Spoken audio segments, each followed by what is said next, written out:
Bonsoir, merci d'avoir écouté cette vidéo, c'est encore Evelyne. Soyez richement bénis dans le nom puissant de Jésus-Christ de Nazareth.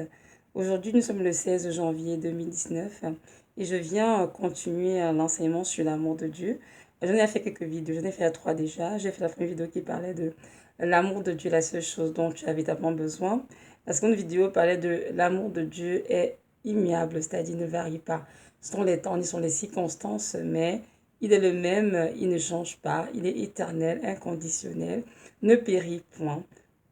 Et j'ai fait également une troisième vidéo sur l'amour couvre une multitude de péchés. Donc l'amour de Dieu est cet amour qui nous guérit, qui nous pardonne, qui nous restaure. Pour tous nos péchés contre le Seigneur. Et Dieu n'est pas là pour nous exposer, pour nous humilier, mais il est vraiment là pour nous couvrir de cet amour, pour nous pardonner, nous guérir, nous restaurer, nous aider à ne plus tomber dans le péché. Donc c'est ça. Aujourd'hui, je vais continuer donc sur le même thème et aujourd'hui on parlera de comment répondre à l'amour de Dieu. Comme j'en ai longuement parlé dans les autres vidéos, hein, l'amour de Dieu n'a rien à voir avec l'amour du monde. L'amour du monde, c'est cet amour qui est conditionnel. On t'aime parce que tu mérites, parce que tu vaux, parce que tu as posé un acte de gentil, quelque chose, que tu fais quelque chose de bien. Mais l'amour de Dieu, c'est n'a rien à voir avec l'amour du monde. L'amour de Dieu, c'est un amour vraiment divin, l'amour agapé, qui est profond, qui est pur, qui est sincère, authentique, qui est ineffable, c'est-à-dire au-delà de notre propre pensée humaine. Donc, c'est cet amour-là que Dieu a répandu dans le cœur de tous ceux qui l'ont accepté comme sauveur et Seigneur et qui marchent à sa suite tous les jours de leur vie dans une vie d'obéissance complète. Et cet amour, évidemment, on ne peut pas le décrire, hein, malgré des mots. C'est un amour vraiment qu'il faut vivre, il faut expérimenter. Et pour l'expérimenter, il faut avoir une relation avec le Seigneur Jésus de Nazareth, c'est-à-dire il faut au préalable vraiment recevoir de notre cœur ce Dieu, son nom c'est Jésus-Christ de Nazareth, vraiment le revenir dans notre cœur comme sauvé Seigneur, en nous repentant de nos propres péchés et en reconnaissant que il est mort à la croix de Golgotha pour nous. Donc c'est ça. Aujourd'hui, nous allons comprendre que aimer Dieu, ce n'est pas juste déclarer avec notre bouche que nous l'aimons, mais c'est vraiment pour des actes concrets pour prouver que nous l'aimons. Si nous posons des questions pardon, à plusieurs chrétiens du genre, comment est-ce que tu aimes Dieu? Il y en a qui vont dire, oh, ben voilà, en prenant des réponses comme, je l'aime parce que j'aime passer dans l'adoration, annoncer le Seigneur, je l'aime parce que je vais à l'église, parce que j'aime aider les autres, je l'aime parce que je passe le temps dans la prière, dans la parole, je l'aime parce que je donne de gros montants de dîmes d'offrandes à l'église, etc., etc. Mais nous allons comprendre que ces choses sont bonnes, mais ce n'est pas juste ça. Il y a une façon d'aimer Dieu, une façon correcte d'aimer Dieu, une façon vraiment de l'honorer, l'exalter. Ils en vont ensemble dans la parole, ce que Dieu dit là-dessus lui-même. Comme je disais tout à l'heure, l'amour ne doit pas juste être dit, l'amour doit être prouvé par des actes concrets. Comme je te dis, hein, l'amour se démontre, l'amour se prouve. Amen. Donc, celui qui dit j'aime doit poser des actes concrets pour démontrer à la personne aimée que oui, en effet, je t'aime. Dans un couple marié, par exemple, l'amour doit être aussi prouvé. Le fait de dire l'un à l'autre je t'aime à chaque instant, sans pour autant poser des actes concrets, ne vaut rien. De même avec le Seigneur, une fois je te dis Seigneur, je t'aime, merci parce que tu m'as sauvé, that's it, et tu vis ta vie comme tu veux, non. Nous devons prouver que nous aimons Dieu. Personne concret. Pourquoi? Parce que Dieu nous a prouvé qu'il nous aimait. C'est qu'il il nous a aimés le premier. Amen. Et il a prouvé qu'il aimait l'être humain en mourant à Golgotha pour chacun d'entre nous afin d'ôter le péché du monde. Et la parole est très claire dessus que Christ est mort pour nous lorsque nous sommes des impies. Donc Dieu nous a prouvé son amour en envoyant son Fils Jésus-Christ mourir à Golgotha pour chacun d'entre nous. En retour, nous devons de prouver notre amour par des actes concrets. Comment pouvons-nous aimer le Seigneur? Alors, on lit ensemble la parole dans Matthieu 22, verset 37. Comment nous devons aimer le Seigneur. Que tu parles dessus. Donc, Matthieu 22, je vais 36 à 38. Donc, Matthieu 22, verset 36 à 38, ceci. Excuse-moi, je vais lire. Maître, quel est le plus grand commandement de la loi? Jésus lui répondit, tu aimeras le Seigneur ton Dieu de tout ton cœur, de toute ton âme et de toute ta pensée. C'est le premier et le plus grand commandement. Parole du Seigneur. le premier, le plus grand commandement, c'est d'aimer Dieu de tout notre cœur, de toute notre âme, de toute notre pensée. Ça veut dire que aimer Dieu implique tout notre être entier. On va le faire à la légère. C'est plus notre esprit, notre corps, et non vraiment euh, tous les jours avoir cette intention parfaite d'honorer Dieu par nos vies, de l'aimer, de l'adorer, de lui montrer, oui Seigneur, nous sommes reconnaissants de ce que tu nous as sauvés, tu nous as tout donné en mort pour nous, et en retour, nous on te prouver que nous t'aimons vraiment en vivant une vie d'obéissance. Donc c'est comme ça que Dieu nous demande de l'aimer. Mais c'est quoi aimer Dieu en fait? Est-ce que je te dis, Seigneur, oh, que je t'aime de tout mon cœur, Seigneur, de toute mon âme, de toute ma pensée, Seigneur, ou bien quelque chose d'autre à faire, à part déclarer cela de notre propre bouche. Nous on lit ensemble dans la parole, là, dans Deutéronome 10, les versets 12 et 13. Donc, Deutéronome 10, versets 12 et 13, ça dit ceci. Maintenant, Israël, que demande de toi l'Éternel ton Dieu, si ce n'est que tu crains l'Éternel ton Dieu, afin de marcher dans toutes ses voies, d'aimer et de servir l'Éternel ton Dieu de tout ton cœur et de toute ton âme. Si ce n'est que tu observes les commandements de l'Éternel et ses lois que je te prescris aujourd'hui, afin que tu sois heureux. Parole du Seigneur. Là, c'est Moïse qui s'adresse aux enfants d'Israël. Et il leur demande donc, aime l'Éternel ici, c'est de marcher dans toutes ses voies, de l'aimer vraiment et de le servir, une fois de plus, de tout leur cœur, de toute leur âme. Amen. Verset 13, il dit ceci. Que tu observes les commandements éternels et ses lois qu'il te prescrit aujourd'hui. Amen, afin d'être heureux. Donc, nous comprenons bien ici par là que aimer Dieu donc, c'est quoi? C'est marcher dans la crainte de son nom. C'est quoi marcher dans la crainte de son nom? C'est obéir à ses commandements, à tous ses commandements sans exception. Amen. Donc, aimer Dieu, c'est marcher dans la crainte du Seigneur, la crainte de son nom. Et marcher dans la crainte de son nom, c'est quoi? C'est obéir à tous ses commandements. Parole du Seigneur. Donc, et c'est sûr que dans le temps de Moïse, il y avait des commandements qui étaient moraux. Il y avait aussi des lois qui étaient plutôt cérémonielles. Mais sous le Nouveau Testament, sous la grâce de le Seigneur de Nazareth, Dieu nous demande évidemment les lois, comment dirais-je, morales demeurent, elles n'ont pas changé. Donc, continuez d'obéir aux 10 commandements, de faire ce que Dieu nous demande et de vivre vraiment une vie de sainteté, c'est certain. Donc, Dieu nous demande aujourd'hui à nous, enfants de Dieu, de continuer d'obéir à sa parole. Donc, si nous l'aimons, nous devons le prouver que, effectivement, nous l'aimons en obéissant à sa parole, c'est-à-dire en vivant la parole qui est écrite dans la Bible. Nous allons lire ensemble, justement, le texte qui en parle dans Jean 14. Jean 14, verset 21, qui dit ceci. Je vais dire, Jean 14, 21 dit ceci.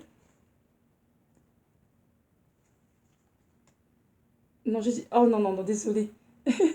Non, oui, c'est ça.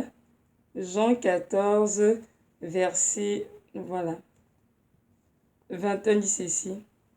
Non, c'est pas ça, je me trompe. Oh non, non, c'est ça. Non, c'est vraiment ça, mais c'est juste que je suis pas dans la bonne page. Excusez-moi, désolé. Donc, je vais dans Jean 14. En fait, j'étais trompée. Donc, c'est ça, Jean 14, 21 dit ceci. Celui qui a mes commandements et qui les garde, c'est celui qui m'aime. Et celui qui m'aime sera aimé de mon Père. Je l'aimerai et je me ferai connaître à lui. Mais si Dieu nous dit que celui qui a ses commandements et qui les garde, celui qui l'aime. Donc, aimer Dieu, c'est garder ses commandements. Que veut dire garder? Garder veut dire, évidemment, dire la parole, qui est la Bible, la méditer, la comprendre, la mettre en pratique, évidemment. Et également la retenir. Parce que garder veut dire que on la garde dans notre cœur, dans notre bouche, prête à la proclamer partout où on pourra se trouver. Donc, la parole de Dieu doit être vécue par le chrétien qui aime Dieu. Si on aime le Seigneur, on doit obéir à sa parole. Et ce sans exception. Si Dieu dit ne pas mentir, il faut pas mentir. Si Dieu dit de ne pas commettre l'adultère, il faut pas commettre l'adultère. Si Dieu dit de ne pas voler, il ne faut pas me voler. Et même si jamais il arrive qu'on vole ou bien qu'on mente, par inadvertance évidemment, on doit juste se repentir humblement et demander à notre Seigneur de nous purifier, nous sanctifier, nous aider vraiment à ne plus recommencer. Mais une issue déçue, c'est qu'un chrétien comme le Seigneur ne peut pas pratiquer le péché, ne peut pas vivre de péché et en être réjoui, non. Mais ce chrétien doit s'efforcer tous les jours d'obéir à la parole du Seigneur. C'est sûr qu'on peut faire des erreurs en chemin, mais notre intention de lui obéir, d'être toujours parfait, c'est-à-dire de faire tous nos efforts pour obéir à sa parole et faire ce que Dieu nous demande. Nous voyons dans ce texte ici que Dieu nous demande justement si nous demandons de garder sa parole. C'est la parole écrite dans la Bible, hein, tout ce qui peut nous concerne nos vies. Mais il y a aussi la parole que tu veux nous donner concernant nos vies personnelles, c'est-à-dire une parole unique pour une personne unique. Nous savons tous qu'en tant qu'enfants de Dieu, nous avons tous des destinées uniques, des appels uniques, des parcours uniques. Et que Dieu nous parle à chacun pour sa propre vie, dépendant des circonstances, dépendant des choses que Dieu attend de cette personne. Et là aussi, il faut obéir. Parce qu'il y a des enfants de Dieu qui, oui, vont à l'église, oui, chantent dans les chorales, évangélisent ça et là, sauf que dans plusieurs ministères, font beaucoup de choses pour le Seigneur. Nous, quand on leur vie, on se rend compte qu'il y a un problème d'obéissance parce que ces personnes ont du mal à obéir au Seigneur que tu parles dans leur propre vie. Moi, j'en ai vu dans ma propre vie, mais moi, et lorsque j'allais encore dans l'église, j'allais encore à l'église à l'époque, j'étais impliquée dans beaucoup de choses, mais des choses que Dieu me demandait, ben, je n'avais pas juste à faire, à obéir. Et je me fais comprendre une chose, c'est la désobéissance. Si je te demande, je ne veux plus que tu parles, par exemple, à telle personne, je veux que tu aies cette relation, tu dois obéir, Evelyne. Tu ne peux pas me dire que tu ne veux pas ou tu ne comprends pas. Si tu arrives pas à avoir la force de le faire, viens de ma présence et prie pour que je t'aide à obéir. Si je te dis d'arrêter cette relation, parce que je sais que cette relation, elle est néfaste pour toi et que tu dois l'arrêter. Amen. Donc c'est temps de comprendre que notre Dieu désire que nous obéissions à sa parole écrite et tout, mais aussi aux directives qu'il nous donne dans nos propres vies. Des directives spécifiques à nos propres vies. Donc c'est ça. Exemple de Dieu, à qui Dieu peut demander, par exemple, ne voyagez pas. L'enfant de Dieu à qui reçoit une telle parole du Seigneur doit faire un effort pour ne pas voyager.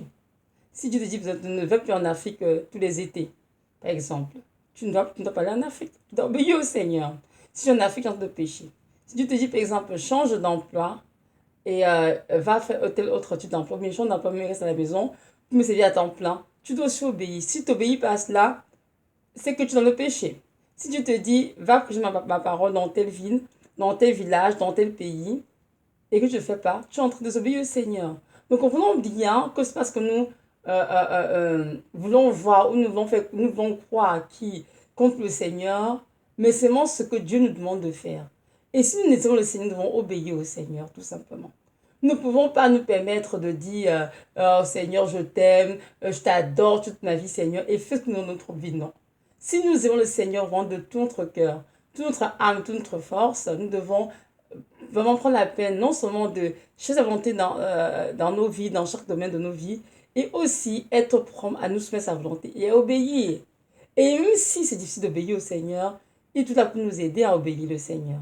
Je te prie pour dire, Seigneur, aide-moi, je veux t'obéir, Seigneur. Même si je vais pleurer, Seigneur. Même si ça me coûte, je sais pas, quoi que ce soit, Seigneur. Mon but, c'est que je vais t'obéir parce que je t'aime, Yahweh.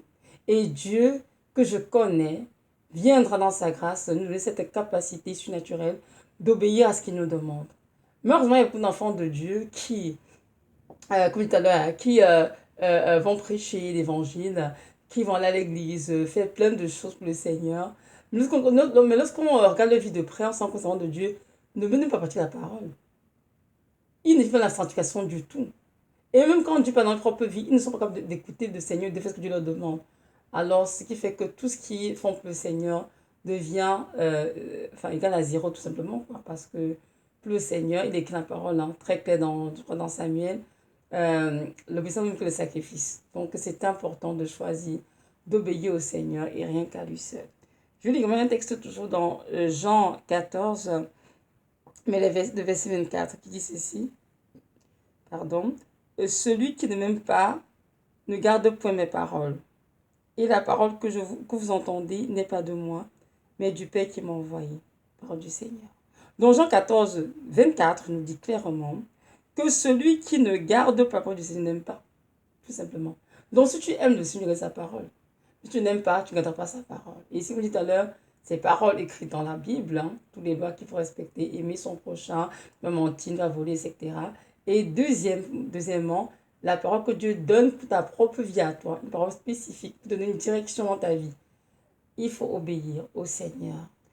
Il y a des personnes qui ont cette tendance à jouer avec la parole que Dieu leur profile et à la fin, ces personnes se retrouvent vraiment au pied du mur parce qu'ils ont été bien séduits. Elles ont été bien séduites par Satan et elles se trouvent tout simplement, comment dirais-je, brisées en six morceaux alors que ce n'est pas un de Dieu pour leur vie. C'est pourquoi il est important, mon frère, ma soeur, en ce moment, de ne pas vouloir vivre pour toi ou faire ce qui te tente ou ce que tu estimes être bien pour toi. Mais tu dois tous les jours, parce que tu aimes Dieu, chercher de tout ton cœur, entendre sa voix par rapport à tous tes projets dans ta propre vie. Et fais des efforts pour pouvoir obéir à ce qu'il te dira lorsque sa volonté te sera connue. C'est très très important. Et parfois on fait des erreurs parce que on ne connaît la volonté de Dieu, c'est vrai.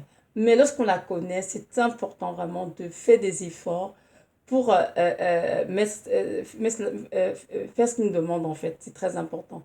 Ces paroles écrites des enfants de Dieu qui disent ces paroles écrites, qui la prêchent même, mais qui n'ont pas de vie de sanctification. C'est-à-dire, les enfants de Dieu prêchent quelque chose, mais eux, ils font le contraire de cette chose. Ça, c'est pas du tout normal non plus. Donc, retenons que aimer Dieu, c'est lui obéir. Et obéir Dieu seulement à tous ses commandements, ces paroles écrites, et à tous les directives qu'il donne dans nos propres vies. Et si Dieu a dit ici dans Jean 14, 21, Jésus a dit sa propre bouche, que c'est celui qui m'aime, non, celui qui m'aime sera aimé de mon Père, je l'aimerai et je me ferai connaître à lui. Je me ferai connaître à lui. Que veut dire ici connaître à lui? Que ça veut dire se révéler à lui? Vraiment, comment dirais-je, se montrer à cette personne, se manifester parfois tangiblement à cette personne. Il y a beaucoup des enfants de Dieu qui cherchent le Seigneur, hein, vraiment, mais avec beaucoup de légèreté. Mes enfants de Dieu ne croient pas. Pourquoi est-ce qu'ils n'ont jamais reçu vraiment comme une façon du Seigneur, ou bien peut-être même une touche vraiment du Seigneur? C'est souvent parce que ces personnes-là n'aiment le Seigneur avec de tout leur cœur. Ces personnes-là vraiment marchent avec légèreté et n'ont pas vraiment leur cœur tout entier à Dieu. C'est important de comprendre que le Seigneur Jésus-Christ est un Dieu, comme c'est un Dieu puissant, un Dieu merveilleux.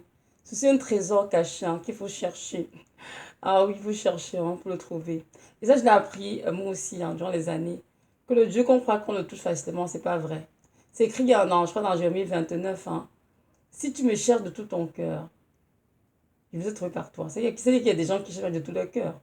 Et si tu aimes de tout ton cœur, et cherches de ton cœur, sûrement tu vas le trouver à se manifester à toi.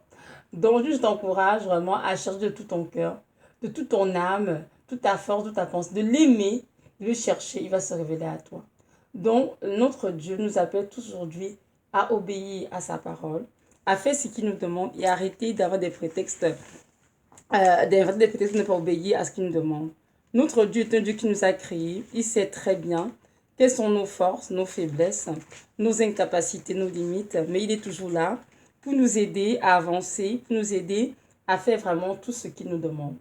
Nous avons la parole de texte surtout dans 1 Jean 5, verset 24. 1 Jean 5, pardon, non, pas 1 Jean, 1 Jean 5, verset 2 à 4, pardon. 1 Jean 5, 2 à 4 dit ceci, je vais lire. Nous connaissons que nous aimons les enfants de Dieu lorsque nous aimons Dieu et que nous pratiquons ses commandements. Parole du Seigneur. Car l'amour de Dieu consiste à garder ses commandements. Et ses commandements ne sont pas pénibles. Parce que tout ce qui est né de Dieu triomphe du monde. Et la victoire qui triomphe du monde, c'est notre foi. Parole du Seigneur. Donc, ici, c'est tellement bien décrit dans 1 Jean 5, verset 2 à 4. C'est très clair. L'amour de Dieu consiste à garder ses commandements. Donc, si quelqu'un dit j'aime le Seigneur, il était capable de garder les commandements du Seigneur. Et il dit, et ses commandements ne sont pas pénibles, parole du Seigneur. Donc, si vous avez dit Seigneur, oh, mais c'est trop, dis ce qu'il me demande, Seigneur, c'est trop pénible, trop compliqué, Seigneur, je suis pas capable et tout. C'est souvent dit que quelque part, on s'est refroidi. Notre amour pour Christ s'est refroidi. Oui, malheureusement. C'est si je dis ça, mais c'est vrai. Soit notre amour pour Christ est en train de se refroidir, soit aussi simplement qu'on a même connu vraiment une véritable conversion. N'oublions surtout pas qu'il y a beaucoup de chrétiens dans l'église de nos jours qui ne sont pas sauvés. Ils parlent de nom de chrétiens, juste, comment dirais-je, théoriquement en fait. Mais ils ne sont pas convertis du tout. Dont le cœur n'est pas à Dieu. Ils vont à l'église, assis, ils font plein de choses pour le Seigneur, mais Dieu ne les connaît pas comme étant des enfants légitimes d'Abraham. Donc comprenons bien qu'un enfant de Dieu qui a vraiment cet amour pour le Seigneur, qui aime Dieu de tout son cœur, de tout son cœur, ne peut pas dire que tes pouvoirs d'éternel sont pénibles. Au contraire, à chaque fois que Dieu lui demande de faire quelque chose qu'il trouve très pénible, il va demander, Seigneur, accorde-moi la grâce d'obéir à ce que tu me demandes. Accorde-moi la grâce, Seigneur, de faire vraiment ce qu'on de moi, Seigneur. Et notre Dieu, hein, il est là, il est fidèle pour nous aider et fait exactement ce que ce qu'il il nous aide parce que ce qu'il attend de nous. Donc, c'est ça. Nous avons dit dans la parole quelques textes bibliques pour voir des exemples hein, d'hommes de Dieu qui ont obéi au Seigneur et qui ont effectivement, comment dirais-je, touché le corps de Dieu par leurs actes et des personnes à qui Dieu a demandé vraiment, si tu m'aimes, fais ci donc pour moi. Donc, on a commencé d'abord par Abraham dans Genèse 22. Hein. Je ne vais pas lire tout le texte de l'histoire et tout, mais il s'agit de l'histoire d'Abraham lorsque Dieu lui a demandé d'aller sacrifier son fils unique Isaac. Donc, on tout ce que Abraham, évidemment, a attendu 25 ans pour avoir ce fils unique Isaac. Et après l'avoir eu, Dieu lui a demandé d'aller offrir cet enfant en sacrifice. Pour Dieu, c'était un test, mais pour Abraham, il ne savait pas du tout. Lui, c'était vrai. Et effectivement, Abraham a obéi au Seigneur en dépit de tout. Il est parti. Le texte, surtout dans Genèse 22. Évidemment, on peut du verset 1 pour lire hein, tout ça. Moi, je ne vais pas lire tout aujourd'hui et tout. Je lis juste le verset 1 qui dit ceci. Après ces choses, Dieu mit Abraham à l'épreuve et lui dit, Abraham, il répondit, me voici.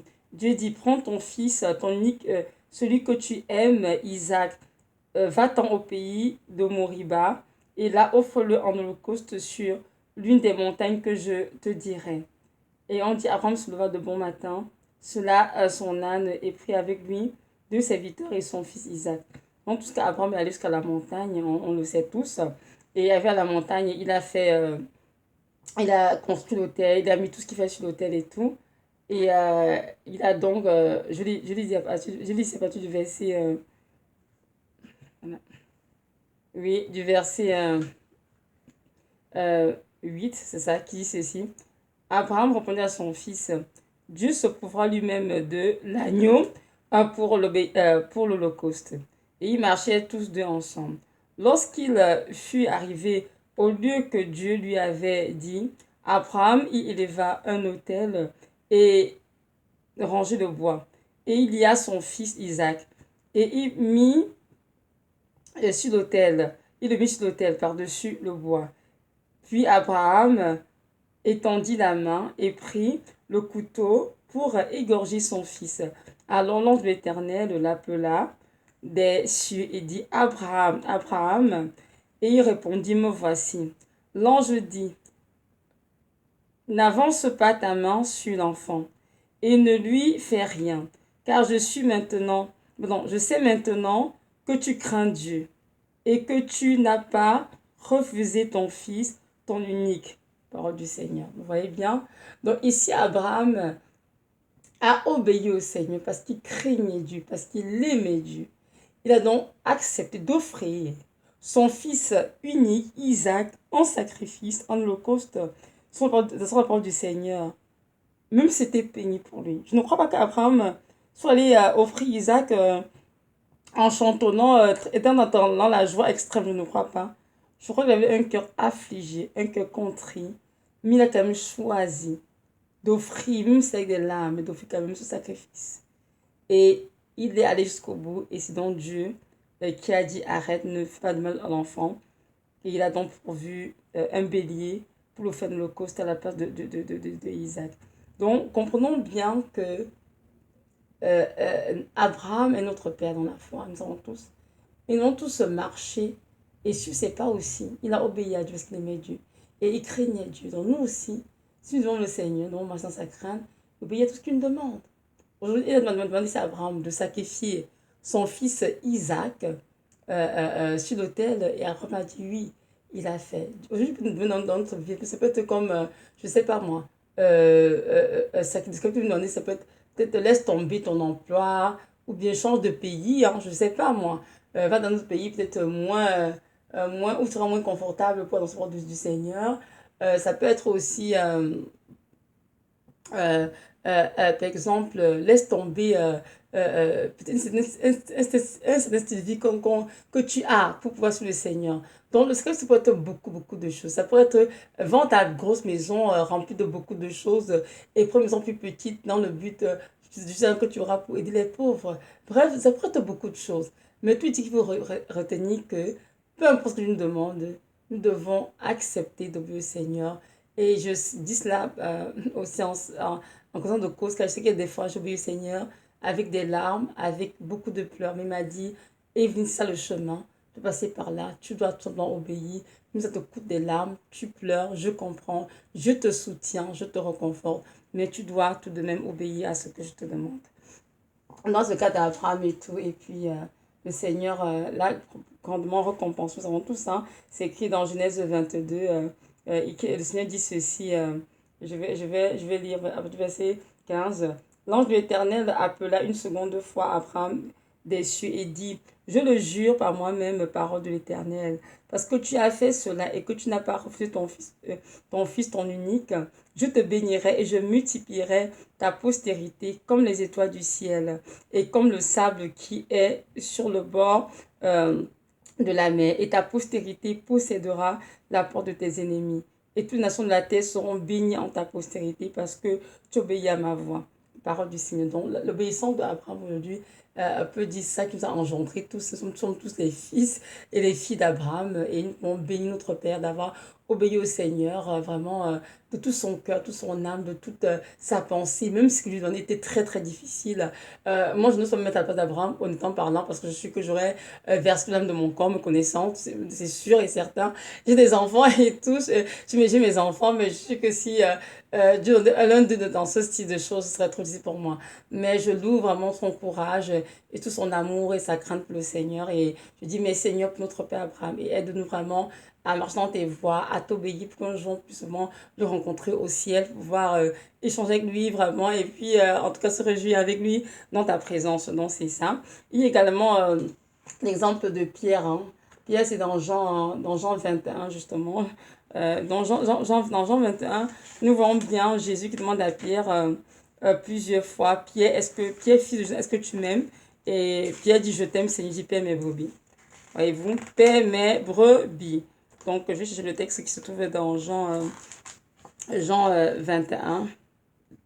Voilà, des versets 15 à 17. Donc Pierre aussi était un disciple de Christ, vraiment, nous avons tous très fougueux, très zélé et tout, même s'il n'avait pas encore toute, comment dirais-je, la puissance des besoins pour servir le Seigneur, mais il aimait beaucoup le Seigneur quand même, mine de rien. Donc on va aller dans Jean 21, pardon, versets 15 à 17, dit ceci. Après qu'ils eurent mangé, Jésus dit à Simon-Pierre, Simon, fils de Jonas, m'aimes-tu plus que tu ne m'aimes? Non, non, pardon. M'aimes-tu plus que tu n'aimes ceux-ci? Il lui répondit, oui, Seigneur, tu sais que je t'aime. Un instant. Excusez-moi, je suis désolée, je suis allée accueillir un ami à mon fils qui était là. Donc voilà, excusez-moi. Donc je reprends le texte dans Jean 21, verset 15 à 10, ça dit ceci. Après qu'ils eurent mangé, Jésus dit à Simon-Pierre, Simon, fils de Jonas, m'aimes-tu plus que ne m'aiment ceux ici? Il lui répondit, oui, Seigneur, tu sais que je t'aime. Jésus lui dit, paie mes brebis. Il lui dit une seconde fois, Simon, fils de Jonas, m'aimes-tu? Pierre lui répondit, oui, Seigneur, tu sais que je t'aime. Jésus lui dit, paie mes brebis. Il lui dit pour la troisième fois, Simon, fils de Jonas, m'aimes-tu? Pierre fut attristé de ce qu'il lui avait dit pour la troisième fois, m'aimes-tu? Et il lui répondit, Seigneur, tu sais toutes choses. Tu sais que je t'aime. Jésus lui dit, paie mes brebis. Parole du Seigneur. Donc, nous voyons bien ici que lorsque Jésus qui s'est posé la question à Simon-Pierre 3 fois, est-ce que tu m'aimes? Il savait que Pierre l'aimait, mais il voulait montrer à Pierre que si tu m'aimes véritablement Pierre, tu dois prendre soin de mes brebis. Donc, c'est-à-dire tu dois prendre soin des âmes sauvées. Et effectivement, nous savons tous que Pierre est celui, hein, dans les des actes qui, lorsqu'il a reçu cet esprit, vraiment la puissance, il a prêché et plusieurs ont été convertis. Et nous savons tous aussi que dans la parole, le Seigneur Jésus-Christ a dit, je crois que c'était dans Luc 22, 32, il a dit à Pierre, lorsque tu seras converti, réunis tes frères. Donc Pierre allait prouver à Jésus qu'il aimait en prenant soin de ses brebis. Donc comprenons bien que l'amour de Dieu est toujours prouvé. Dire je t'aime ne suffit pas. Dire Seigneur je t'aime matin, midi, soir, c'est vraiment assez, mais c'est vraiment, il faudrait que ce je t'aime soit comme des actes concrets pour montrer à ce Dieu que nous l'aimons véritablement, que nous désirons lui plaire et faire vraiment sa volonté, quel que soit le prix à payer. Notre amour pour Dieu doit vraiment se prouver par notre obéissance à sa parole et aux directives qu'il nous donne dans nos vies personnelles. Oui, c'est sûr. Elle est à l'église, fait la louange, l'adoration, le service, donne des offrandes, investit dans le royaume de Dieu, financièrement, matériellement. Toutes ces choses sont bonnes, mais elles doivent être tout simplement le fruit de notre obéissance, donc dès que notre obéissance. C'est très long de mentionner cela, parce qu'il y a beaucoup de personnes qui font toutes ces choses. Nous, quand on le vit de près, on se rend compte que non, ces personnes ne marchent pas dans la crainte du Seigneur. Et malheureusement, tout ce qu'elles font pour le Seigneur est égal à zéro parce que Dieu ne prend aucun plaisir. N'oublions surtout pas que Dieu est la parole qui prend plaisir à l'obéissance. Hein. C'est très important. Et que l'obéissance vaut mieux que le sacrifice. Donc, il y a des chrétiens qui donnent de gros montants d'offrandes à l'église, des dîmes vraiment élevées, qui font plein de choses matériellement pour le Seigneur, mais qui n'obéissent pas à sa parole. Et c'est très, très dommage. Donc, nous devons comprendre que l'obéissance vaut mieux que le sacrifice et que aimer Dieu, c'est lui obéir tout simplement et pas des actes concrets. On fait vraiment parce que nous voulons, parce que nous l'aimons, mais c'est qu'il attend de nous. C'est très, très important aussi pour montrer que nous l'aimons. Donc, c'est ça. Je vais conclure cette vidéo en disant simplement que j'ai réalisé le Seigneur, que parfois Dieu peut être très exigeant. Plus on grandit le Seigneur, plus on est proche de lui, plus on se rend compte évidemment que notre Dieu peut nous donner beaucoup de choses, des choses pour très très difficiles. Et si évidemment on ne va de notre cœur, de notre âme, de notre pensée, ce sera difficile d'obéir au Seigneur. C'est la raison pour laquelle nous devons tous les jours travailler, avoir une intimité profonde avec le Seigneur, afin qu'il nous équipe, hein, et qu'il nous donne cette force, ce courage, cette endurance nécessaire pour vivre rien que pour lui et faire sa volonté jusqu'à son retour. Car par nous, c'est impossible que le Seigneur. Nous avons lui qui pour Dieu nous voulu le faire, comme il dit dans sa parole. C'est lui qui nous rend cette capacité de faire tout ce qu'il nous demande. Et à chaque fois qu'il nous fait quelque chose, Dieu s'arrange, nous donne vraiment les moyens pour accomplir ce qu'il attend de nous. Donc notre Dieu n'est pas un Dieu assis sur son trône qui n'a pas notre temps, qui s'en fout de nous. Non, il est très concerné pour chacun de ses enfants, peu importe dans ce monde entier, peu importe notre race, peu importe notre classe sociale. Et tout ce qu'il désire, c'est que nous soyons vraiment des enfants soumis à lui, des enfants qui l'aiment vraiment avec des cœurs dévoués, des enfants qui ont des cœurs entiers à Dieu et qui ont cette intention parfaite de faire sa volonté, peu importe le prix à payer. Et là, ce sera facile pour nous d'obéir au Seigneur. Et n'oublions surtout pas que même si Dieu nous obéissons dans les larmes, hein, un jour nous récolter vraiment les fruits avec des cris de joie et les graisses pleurent à notre Dieu.